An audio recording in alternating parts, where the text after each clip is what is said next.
సుమన్ శెట్టి గారు ప్రతిసారి మీరు నామినేషన్‌లో వచ్చినప్పుడు సింపతి క్రియేషన్ చేయడం అనేది 100% కరెక్ట్ కాదు. సింపతి గేమ్‌లు వద్దు సార్ సుమన్ శెట్టి గారు. మీరు ఆడేది మీరు మంచోళ్ళు. చాలా మంచోళ్ళు. అలాగే మీరు గేమ్‌లు ఆడుతున్నారు. ఈ మధ్య డాన్సులు చేస్తున్నారు. చాలా యాక్టివ్ పార్టిసిపేషను. సో, మీరు నామినేషన్ చేయాల్సొచ్చినప్పుడు, నామినేషన్ ఒక వ్యక్తి గురించి చెప్పాల్సొచ్చినప్పుడు, ఏ వ్యక్తి కూడా నెగటివిటీ లేకుండా ఉండరు సార్.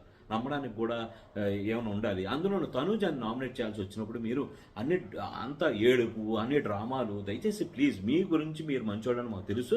దాన్ని డ్రామా రూపంలో మాకు తెలియజేయాలనుకోవడం మాత్రం చాలా చాలా తప్పు. చాలా ఇన్సల్ట్ చేస్తున్నారు మీరు చూసే వ్యూవర్స్‌ని అయితే కోరుకుంటున్నాను.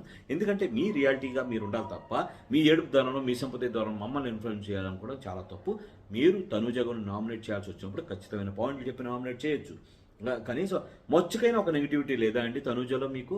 వారం రోజుల నుండి అంత ఇసుకిచ్చింది కదా జనాల్ని. కనీసం ఒక్క పాయింట్ చెప్పలేకపోయారా? ఎంత అన్యాయం ఇది. ఉత్తి పొన్నాన్ని అందరి మీద అరుస్తుంది కదా, అది మీరు చెప్పలేకపోయారా?